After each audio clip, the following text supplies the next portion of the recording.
자, 마지막 영화 둘이서 마무리를 하게 됐네요. 네. 자, 블레이드 러너 2049입니다. 2017년 작년 개봉했고요. 네. SF 액션물 그리고 영국, 캐나다, 미국에서 제작을 했습니다. 러닝타임은 163분인데 굉장히 길어요.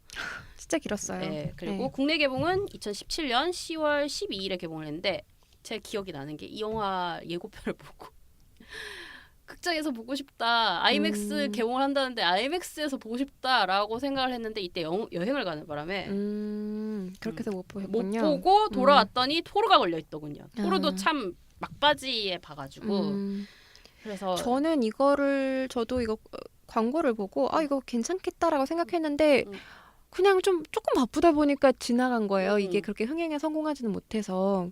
그래서 좀 아쉬워요. 영화관에서 못 봤다는 게. 네, 저도 그래서 보려고 정말 노력을 했는데 그 아이맥스에서 내리고 나니까 관이 현저하게 줄어들고 타임도 별로 없어서 결국은 극장에서 못 봤어요. 네. 네. 관람 등급은 국내 15세 관람가고요. 해외는 R입니다. 이해가 갑니다. 뭐 나체라던가 뭐 잔인한 장면들 좀 나오고요.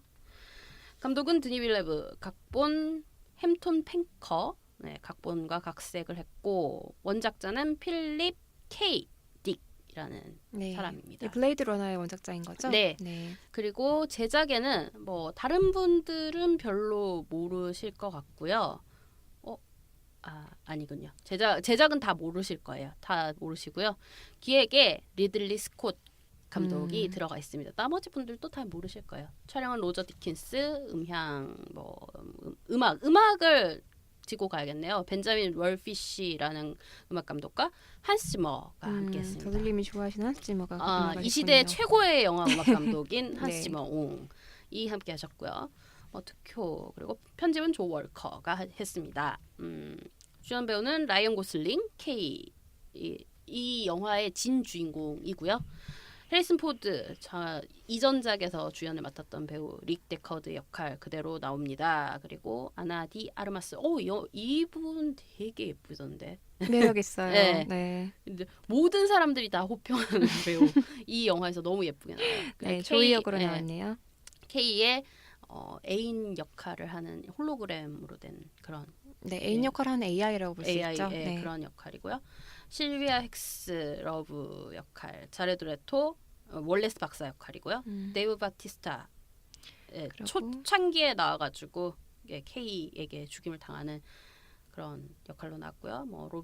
로빈 라이트. 네, 로빈 라이트는 유명한 배우죠. 네. 로빈 라이트는 되게 유명한 최근에 배우인데 원더우먼에도 나왔고 네, 사실은 맞아요. 포레스트 검프의 그 여자 주인공이죠. 네. 그 외에도 쭉 있습니다. 네. 이 정도로 하면 되고요. 2018년 미국 아카데미 시상식에서 시각효과상과 촬영상을 받았고요. 네. 미술상과 음향 관련되는 그냥 노미네이트만. 그리고 영국 아카데미 시상식에서도 촬영상, 시호 요거는 받았고 감독상, 분장상, 음악상, 음향상, 편집상, 프로덕션 디자인상 모두 다 그냥 노미네이트. 크리틱스 초이스에서도 촬영상 여러 가지에 다 노미네이트가 됐는데요. 안 됐고요. 세턴 웨어즈는 최우수 SF 영화상 만 됐군요. 근데 그러니까 이 영화는 세턴 어워즈에서 상을 받을 수밖에 없는 그렇죠. 영화고 가장 중요한 상을 받은 것 같아요. 네. 최우수 SF 영화상. 세턴 어워즈에서 최우수 SF 영화상이면 최고 아닌가요? 그렇죠. SF 영화인데 세턴에서 받았으면 다 된 거죠. 네, 맞습니다. 줄거리는 이게 예전에 개봉했던 그 블레이드 러너의 후속작 개념으로 만들어진 그렇다면서요. 그래서 사실 같은 세계관을 공유하고 있는 걸로 알고 있는데 블레이드 러너 자체가 영화가 굉장히 유명하지만 사실 이렇게 많이 본 사람은 없는 영화예요. 맞아요. 그러니까 시민 케인 같이 뭔가 전설로 떠다니는 되게 명작이라더라. 약간 이런 영화 느낌이라고 그렇죠. 생각을 하거든요. 네. 근데 그때 당시 CG가 그게 왜 그렇게 전설처럼 얘기가 떠돌아다니냐면은 그때는 CG의 퀄리티가 별로 그닥 좋지 않아서 이런 구현을 해내는데 미술이라던가 그런 걸 엄청 많이 동원을 했고 그럼에도 불구하고 정말 훌륭하게 만들어냈기 때문에 계속 회자가 되고 있는 거거든요. 리들리 스콧이 괜히 명감독이 아니죠. 네. 그래서 어쨌든 계속 시도는 제 그 후속작을 제작을 하려고 시도는 했는데 시도가 계속 안 되고 무산이 되고 이러다가 오늘에서야 2017년에 돼서야 한 30년이 네, 흐른 만에 시간에 리부트가 된 리부트라기보다는 그냥 후속작 개념, 네. 네, 시퀄 개념으로 제작이 됐습니다. 줄거리는 그때 그 이전 작품을 보신 분들이야 뭐 너무나 잘 아는 세계관이실 테고 모르시는 분들은 그러니까 이게 근미래를 배경으로 하고 있어요. 2049라는 그 책. 아니 49년이 금미래인가요? 그러니까 저도 그렇게 생각해요. 아니 근데 이게 근미래라고 지금 우리가 2018년에 사는데 약 30년 뒤라고 생각을 하면 과연 이런 미래가 올까라는 생각 들긴 하거든요. 어쨌든 네. 근미래인 2049년에 그러니까 인간의 개체 수가 줄어들고 환경 변화가 일어가지고 지구는 못 사는 곳이 많이 됐어요. 핵 전쟁으로 인해 가지고 영화상에서 밝은 미래를 본 적이 거의 없는 것 같아요. 그렇죠. 디스토피아죠 네. 일종의. 네. 그리고 항상 인간들은 거의 디스토피아예요. 외계의 식민지를 건설해서 그곳으로 많이 이주를 했고 능력한테는 일부 인간들과 그리고 이제 레플리컨트라고 해서 그러니까 사이보그라는 라고 해야 될까요? 아니요. AI? 레플리칸트는 AI 아니고 복제 인간 같은 예, 느낌이 그런, 가장 쌀 것 그러니까 같아요. 인간 같긴 한데 능력치가 훨씬 더 뛰어난 그쵸. 그런 인간인 거죠. 그런 레플리컨트들이 같이 사는 지구입니다. 그리고 인간들의 통제를 받아요. 이 레플리컨트가. 네. 그래서 뭐 주로 험한 일들을 하고요.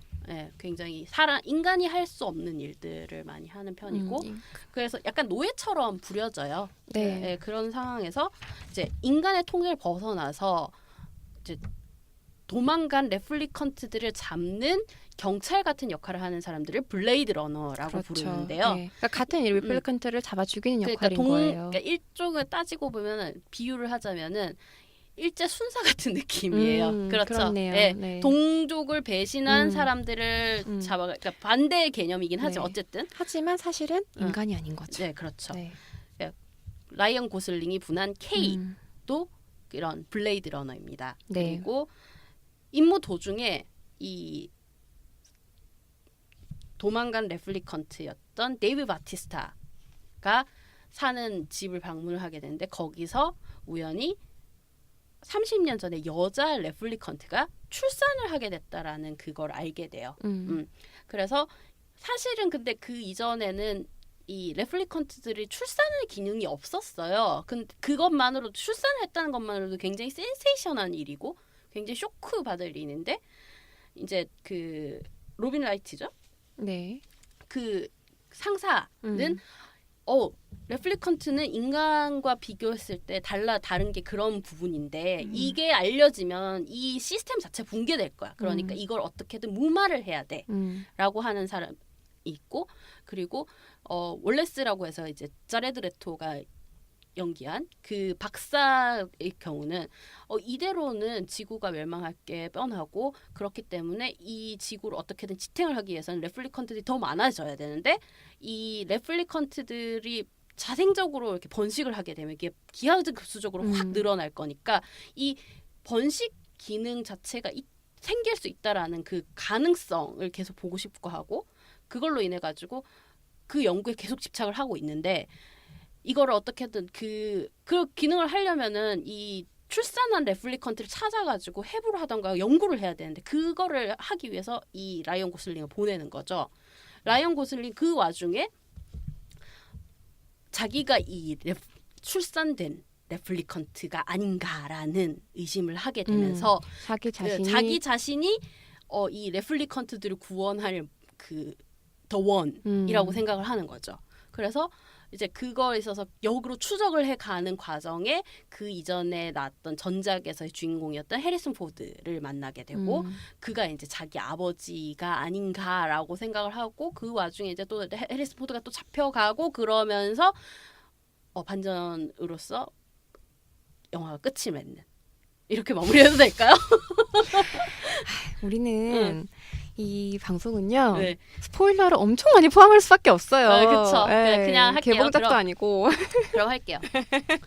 그래서 그런 와중에 이제 그 출산한 그러니까 레이첼이라는 이 레플리컨트와 이 해리슨 포드가 이제 사랑해서 낳은 이 아이가 사실은 남자 아이가 아니라 여자 아이였다는 게 밝혀지고 그렇죠. 그러면서 굉장히 이 라이언 고슬링 그냥 충격을 받아요. 충격을 받아서 내가 주인공인 줄 알았더니인데. 내가 그런 줄 알았는데 아닐 거야. 니네 남자애 아니었어. 막 이러면서 그러면서도 이제 그 이 라이언 고슬링을 도와준 이 레플리컨트 무리들은 해리슨 포드가 잡힘으로 인해서 이 모든 그 비밀이 밝혀질까봐 두려워서 이제 라이언 고슬링에게 해리슨 포드를 제거하라는 명령을 내리고 그러면서 이제 해리슨 포드를 찾아가서 근데 해리슨 포드는 죽이지 않고 오히려 해리슨 포드를 데리고 간 이 러브라는 캐릭터를 죽이고 해리슨 포드는 이제 딸을 만나러 가게끔 도와주고 그러고 영화가 끝이 납니다. 네. 네, 어쨌든 저는 개인적으로 이 영화를 극장에서 보지 못한 게 천주행으로 남을 것 그래요? 같아요, 진짜. 저는 영화관에서 봤었으면 더 좋긴 했을 것 같아요. 근데 영화 자체가 너무 무겁고 좀 부담스러운 영화라서 어떻게 보면 차라리 안 본 게 다행이지 않았을까라는 생각이 들어요. 그러니까 이게 어떤 영화를 보냐가 따라서 정서가 많이 미치거든요. 정서 영향을 많이 미치는데 이런 영화는 너무 우울해요. 그냥 이 라이언 고슬링 그 존재 자체가 굉장히 안타까운 거죠. 레플리컨트인데 인간이냐 제가 혹시 만들어진 레플리컨트가 아니라 그냥 이렇게 태어난 그런 어떻게 선택받은 운명이지 않을까 싶었는데 그게 아닌 그런 쓸쓸함 어떻게 보면은 비참함 그런 거를 잘 이렇게 영화 전반적으로 그 분위기가 녹여 있고 라이언 고슬링 그걸 잘 표현해 줬어요. 라이언 고슬링은 그냥 찌질한 연기 대박인 것 같아요. 라이언 고슬링이 행복한 모습을 스크린에서 볼 수 있을까 싶어요. 그 라라랜드에서도 라이언 고슬링이 행복했던 모습보다는 결국엔 짠내나잖아요. 그 짠내나는 그 모습이 제일 기억에 남거든요. 근데 네. 그 얼굴과 그 페이스가 가진 그 분위기 자체가 그 짠내 덩어리예요. 그런가? 사실 엄청 잘생긴 얼굴은 아니에요. 개성 있는 얼굴이지. 이렇게 하면 욕먹나? 아니 제가 라이언 고슬링 찾아봤는데 신동엽에 많이 비교해. 네, 그래요. 저는 그렇게 생각해요. 그러니까 분명히 좋은 배우라고는 생각을 하지만 막 잘생긴 배우라기보단 개성 있는 매력적인 배우는 아니에요. 그래요? 저는 나름의 매력은 있다고 생각해요. 하지만 이 영화가 그거를 그 라이언 고슬링의 매력을 잘 살렸는지는 모르겠어. 그냥 라이언 고슬링 인기 있고 그러니까 좀 들어간 것 같아. 라이언 고슬링이 짠내 나는 얼굴이어서 캐스팅했다고 생각해요. 그럴 수도 그러니까 있어요. 젊은 날의 해리슨 포드를 생각해봐요. 과연 이 역할에 어울릴지. 그쵸. 그렇게 따지면 같은 블레이드 러너인데 그렇잖아요. 같은 블레이드 러너인데 느낌이 너무 달라요. 그러니까 이런 짠내나는 역할이었기 때문에 라이언 고슬링을 캐스팅했다고 생각합니다. 그렇군. 저는 좀 전에도 말씀드렸듯이 정말 이 영화를 극장에서 봤어야 했는데 아이맥스에서 봤어야 했는데 그때 진짜 딱 개봉하는 날 출국을 했어요. 그래가지고 갔다 오면 당연히 아이맥스에서 못 볼 거라고 생각했는데 무리를 해서라도 진짜 막 25시에 시작되는 영화 막 이런 거였더라도 극장에서 봐야 됐지 않았나라는 생각이 들었고요. 사실 이 영화를 제일 마지막으로 봤는데 러닝타임도 길기도 길고 몰입하기가 너무 힘들었어요. 제가 좋아하는 류의 영화임에도 불구하고 몰입하기가 너무 힘들었고 이 극장에서 온전히 몰입할 수 있는 이 환경이 주어졌으면 좀 더 좀 즐겁고 재밌게 보지 않았을까라는 생각이 들었지만 어쨌든 그럼에도 불구하고 재밌게 봤습니다. 좋은 거를 더 좋게 보고 싶어하는 이 욕망. 그래서 제가 용암에게 노예를 살고 있죠. 그렇군요. 네. 그래서 전체적인 영화, 그러니까 그냥 볼거리, 그러니까 블레이드 러너의 그러니까 화려한 그런 세트, CG, 액션 이런 걸 다 차치하고서라도 되게 철학적인 부분도 굉장히 많았어요. 그러니까 자의지를 가지고 살아가는 것이 가장 인간답게, 그러니까 무엇이 가장 인간다운 맞아요. 것인가에 대한 이 그게 철학적인 물음. 계속 질문이 던져지거든요. 그리고 그거에 있어서의 그런 나타내는 대사들도 계속 나왔고 그 라이언 고슬링의 애인 역할을 하는 조이 같은 경우도 자기가 그렇게 될 것이라는 걸 알면서도 자의식을 가지고 자기가 그렇게 하고 싶은 대로 행동을 한다는 것. 결국은 그래서 죽음을 맞이하잖아요. 누가 봐도 그 상황에서 이 남자를 따라가면 자기가 없어질 거라, 존재하지 않는 것을 무로 돌아갈 수 있다는 거를 분명히 알고 있음에도 불구하고 자기가 따라가겠다고 굳이 말을 하고 그런 것도 그렇고, 그리고 라이언 고슬링이 이 조이와 함께 그 말에 대한 정보를 알아내기 위해서 갔을 때 뭐 그 터키어인가 뭐 다른 언어를 얘기하는 그 남자가 그러잖아요. 자기는 오프월드로 가는 티켓도 만들어줄 수 있다라고 얘기를 했는데, 그런데 그러니까 진짜 둘이 너무 사랑하는 사이고 그러면은 그냥 새 동네를 가가지고 새 출발해도 돼요. 그렇게 오프월드로 가서.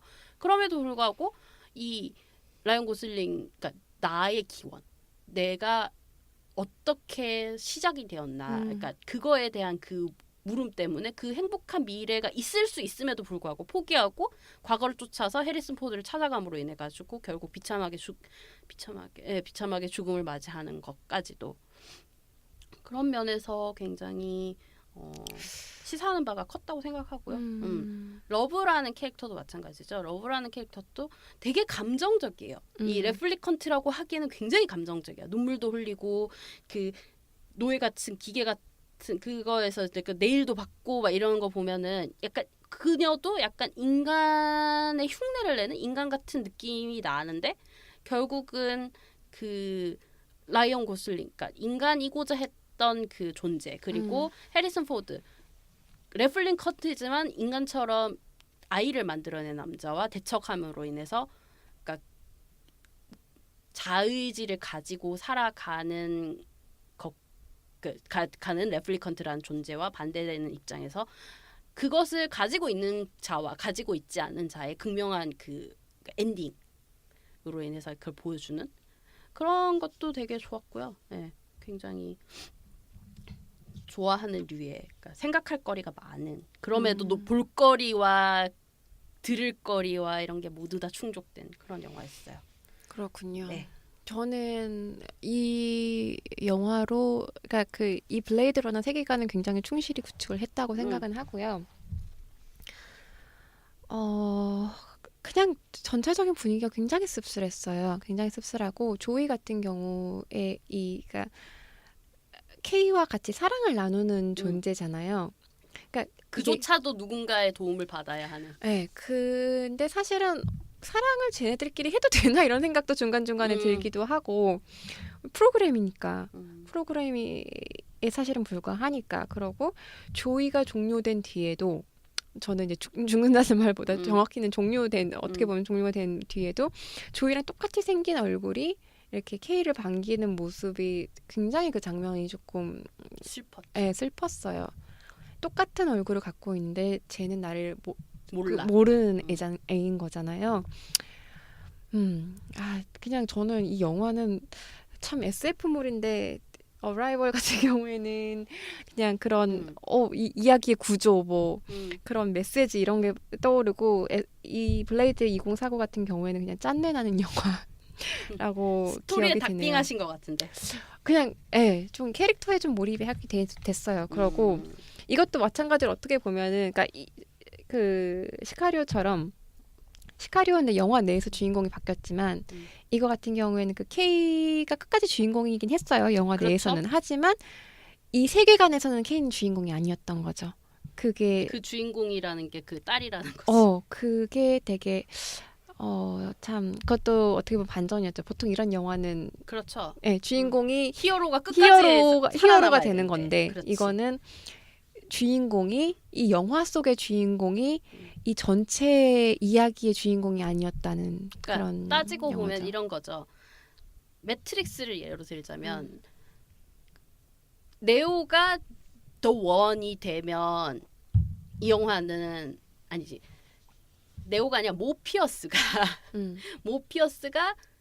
혹은 트리니티가 음. 더 원이 되면은 이 영화랑 같아지는 거지. 그렇죠. 네. 네오가 다들 나라고 얘기를 했는데 내가 아니네?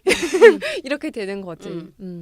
그러니까 그런 비틀기. 네. 그러니까 저는 이게 물론 블록버스터고 많은 자본이 들어갔고 리들리 스콧 옹의 그 숨길도 살아있고 한스 짐머 투입됐고 막 이런 맞아요. 그러니까 볼거리가 충족한 블록버스터인 건 맞지만 안에 담고 있는 알맹이는 굉장히 작가주의적인 그런 그러니까 철학적인 내용들이 굉장히 많기 때문에 굉장히 잘 만든 영화라고 생각해요. 그냥 즐길 거리만 즐기는 사람들도 약간 긴 러닝타임만 제외하면 볼거리도 충분하고 맞아요. 굉장히 네. 좋아요. 그리고 좋은 영화인데 단지 흥행하기는 힘들었어요. 너무 무겁고. 그리고 제가 봤을 때는 이전작의 블레이드 러너가 나온 지 얼마 안 됐으면 모르겠는데 너무 오래됐어. 아니야. 그건 상관이 없는 게 블레이드 러너 자체도 흥행한 영화는 아니거든요. 그렇다 하더라도 이 세계관 자체를 어느 정도 이렇게 암암리에 알고 있으면 그래도 흥행에 도움이 됐을 거라고 근데 시카리오 생각해요. 2 같은 경우에도 흥행하지 않았잖아요. 시카리오 1 시카리오- 약간 저는 이게 비슷한 것 같거든요. 시카리오 1이 흥행에 엄청 성공하진 않았지만 그래도 사람들 사이에서는 되게 괜찮은 영화다라고 소문이 났어. 그래서 2가 성공했냐? 아니거든요. 근데 2는 관객은 더 많이 들었어요. 그래도 성공하지는 못했잖아. 그러니까 그냥 객관적으로 봤을 때 흥행한 영화는 아니잖아요. 저는 블레이드 러너도 약간 비슷한 것 같아요. 그냥 흥행하기 힘든 영화류예요. 그냥 드니 블레브 감독의 작품들이 모두 다 그래요. 그렇게 따지면. 아니야. 나는 데니 빌레브는 어라이벌 같은 영화는 저는 괜찮거든요. 그러니까 흥행을 할 만한 요소가 갖고 있어. 근데 어라이벌 때까지만 해도 데니 빌레브 해가지고 확 클릭되는 사람이 없었는데 이제는 될 것 같아요. 근데 블레이드 러너 2049는 너무 그러기엔 무거운 영화였어요. 어쨌든 근데 제가 봤을 때는 그러니까 흥행 요소는 충분히 가지고 있어요. 그러니까 이게 솔직히 디스토피아를 다룬 영화들은 너무너무 많은데 그러니까 그 드니 빌레브의 그 드라이한 색채와 약간 암울하면서도 인간 내면을 다루는 그 아이덴티티와 그런 것들이 되게 잘 버무려져서 솔직히 말하자면은 저는 블레이드 러너가 그의 작품 세계와 상업 영화가 가져야 될 필요 충분 조건, 그 교집합을 찾은 느낌이에요. 그러니까 나는 제작자가 그렇게 생각을 했을 것 같아. 내가 제작자라는 지금 버들님이 얘기한 것처럼 이거는 드니 빌레브가 맡으면 이거 대박이다 이렇게 생각을 했을 것 같아. 그 조합은 근데 흥행하기는 힘들어. 그걸 놓친 거지. 근데 앞으로도 상업 영화를 계속 해야 되는 감독이니까. 그러니까 상업 영화는 계속 하는데 조금 우울한 주제에선 좀 벗어나야 될 것 같아요. 드니 빌레이브는 굉장히 그 분야를 잘 만들긴 하는데 정말 한번 그래도 그러니까 이렇게 계속 좋은 작품을 만들려면 지원을 받아야 될 거 아니에요. 흥행을 해야 될 거 아니에요. 분위기를 조금 가볍게. 흥행 못해도 후속작 다 하더라고요. 후속작은 하겠죠. 근데 단지 이제 후속작에서 서포트를 얼마나 받을 수 있느냐는 그치, 달라지겠지. 근데 왜냐면 어쨌든 영화는 산업이기 때문에 블록버스터를 만들려면 돈이 들어가는데 이제 어떤 블록버스터를 어떻게 투자를 이끌 것이냐에 대해서는 그렇죠. 그리고 드니 빌레브는 이번에 이렇게 여러 편의 영화를 보면서 깨달은 게 정말 영화를 잘 만드는 감독이에요. 그럼요. 정말 저는 정말 명감독이라고 생각을 하고 앞으로가 기대되는 감독이에요. 네, 지금 작품들도 굉장히 훌륭했지만 최근에 이 트렌드를 봐서는 점점 더 많은 영화를 만들 것 같거든요. 조만간 한 방 터트리지 않을까요? 네. 저는 그렇게 생각해요. 네, 저도 그렇게 생각해요. 그래서 되게 기대되는 감독이고 단지 이제 조금 이렇게 디스토피아적인 거를 좀 그만했으면 좋겠어요. 사실 시카리오도 굉장히 디스토피아거든요. 시카리오는 심지어 미래가 아닌데도 불구하고 현재 있는 일이죠. 현재 있는 일을 디스토피아처럼 만들어서 우리한테 전달을 했거든요. 그것도 굉장히 사실 그을린 사랑도 그래요. 그렇죠. 네, 그을린 사랑도 현재 있는 그러니까 이전에 있었던 일을 배경으로 한 연극을 토대로 다시 영화로 만든 거니까. 그렇기 때문에 조금 자기의 뭐 색깔이 나는 뭐 디스토피아를 사랑해 뭐 이러면 할 말은 없지만 서스펜스를 정말 잘 만드는 잘 다루는 영화 감독이고요. 미장센도 굉장히 훌륭하고요. 그럼요. 촬영도 그렇고 촬영, 굉장히 편집 뭐 하나 빠지는 감독이 아니에요. 네, 사실. 시나리오도 굉장히 잘 골라요. 물론 자기가 또 얘기를 많이 하고 음. 그거를 방향을 잡겠지만 음. 시나리오도 굉장히 훌륭하고 그 지금 작품들이 그래서 네 너무 기대되는 감독인데 블레이드 2049 같은 것 말고 했으면 좋겠습니다. 저는 약간 그 블레이드 2049가 마니악한 그런 그러니까 뭐랄까 원작도 그렇고 그러니까 마니아층이 좋아할 만한 그러니까 소재라서 그래서 약간 흥행에 뒤처진 게 아닌가라는 생각은 해요. 그러니까 전체적인 볼거리라던가 모든 건 다 충족했고 그리고 그 소재 자체가 약간 블레이드 러너를 토대로 한 그 영화와 애니메이션과 그 모든 그 덕후라고 할 만한 사람들이 열광하는. 근데 뭐 또 작품 자체만 또 따로 떼놓고 봐도 뭐 로튼이라던가 평단이라던가 이런 데 보면 또 평도 굉장히 좋고 그래서 글쎄요 저는 드니 빌레브가 가지고 있는 디스토피아적인 그런 느낌도 저는 그 감독의 색깔이라고 생각을 해서 그런지 그렇게까지 거부감이 느껴지진 않거든요.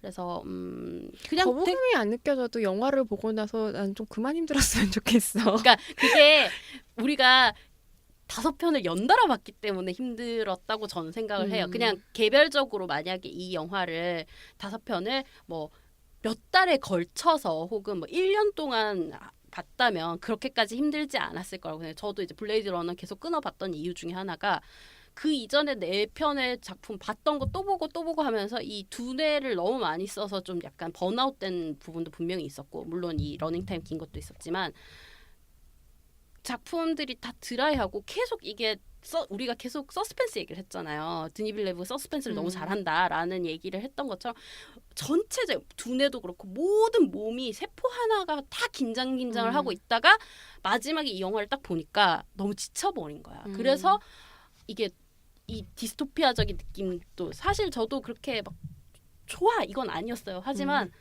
뭐 그냥 내가 많이 지쳤겠거니라고 생각해서. 근데 저는 좀 다른 게 제가 이걸 마지막에 본 영화가 아니라 저는 이거를 우리가 이거 드니 빌레브 하자고 얘기하기 전에 본 영화예요. 그래요? 네. 근데도 그랬어? 네. 근데 그러니까 이 영화 자체가 저한테는 너무 그냥 이게 확 와닿지 않고 제어드 레토 같은 경우에는 너무 별로였고. 자레드 랩톤 저도 별로였어요. 그래서 뭐 일단은 근데 저는 개인적으로 덕후들도 만족하고 평단도 만족했고 흥행만 못했어. 흥행만 못했다는 게 그게 참 미스테리한데 아까 우리 1부에서 얘기했듯이 흥행은 계산되는 게 아니고 다 이렇게 주시는 거예요. 네. 저는 그렇게 믿을래요. 그러니까 모든 감독들이 그러니까 영화판에 좀 아는 사람들은 다 그렇게 얘기하더라고요. 흥행은 며느리도 모르고 아무도 몰라요. 그거는. 저는 그렇게 생각하진 않아요. 그건 한국 흥행이 그런 거고 외국 흥행은 어느 정도 작품성하고 흥행 코드가 있는데 그거를 못 맞춘 것 같아요. 근데 뭐 리들리 스콧은 만족하셨다고 하시니까 아니 뭐 연작자이시면서 제작자이신 아니 그러니까 영화 자체로는 훌륭하다니까요. 그냥 흥행을 못하는 거지. 예, 알겠습니다. 이쯤에서 마무리를 하도록 해야겠네요. 전체적으로 다 어떻게 보셨어요? 저는 드니 빌레브 감독이 정말 아까도 사실 아까 거의 정리를 했지만 서스펜스를 정말 잘 다루고요. 그리고 이야기의 반전을 참 잘 놔요. 그러니까 이야기 사실 이제 영화를 좀 보다 보면은 반전들이 보이거든요. 아, 쟤는 저렇게 되겠네. 쟤는 저렇게 되겠네. 드니 빌레브는 뻔한 감독이 아닙니다. 그렇습니다. 네, 절대 뻔하지 않고요. 그리고 편집 스킬이 정말 훌륭해요.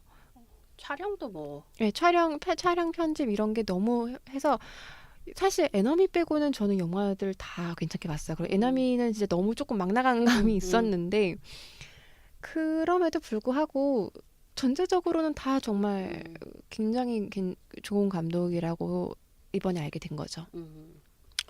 뭐 저는 개인적으로 그냥 컨택트 한 편만으로도 정말 이 감독은 정말 대단하다라고 느꼈었고 뭐 이번에 준비하면서 봤던 영화도 또 보고 뭐 못 봤던 영화도 새로 챙겨보고 하면서도 이 감독은 앞으로 정말 대성할 감독 중에 하나라고 생각을 하고 아마 제가 정말 가장 좋아하는 크리스토퍼 놀란 감독까지는 아니겠지만 그에 필적할 만한 감독이 아닐까라는 생각을 해요. 기본적으로 철학적인 메시지도 충분히 인지하고 있고 그러면서도 영화 만드는 스킬이라던가 시카리오 같은 경우는 뭐 아까 뭐 말씀하셨듯이 스토리며 뭐든 반전 이런 것도 그렇지만 그 어느 샷 어느 씬 하나도 클리셰가 없었어요.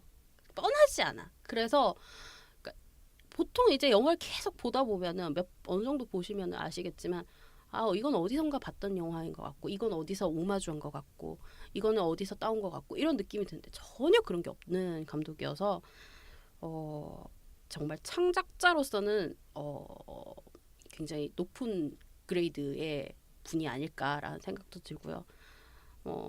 앞서도 얘기했지만 정말 앞으로가 기대되는 감독이고 아마 조만간에 한 두세 작품 안에 한 방 터트리지 않을까라는 생각이 굉장히 강하게 들고 또 그렇게 한 방 터트리고 난 다음에 보통 훅 가는 감독들도 있긴 한데 이 감독은 그럴 것 같진 않은 게 기본적인 내용이 너무나 탄탄해서 네, 앞으로 그가 그릴 영화 세계가 어떨지 참 기대가 네. 되는 감독 중에 하나입니다. 저는 어떤 면에서는 크리스토퍼 놀란을 능가한다고 생각을 하거든요.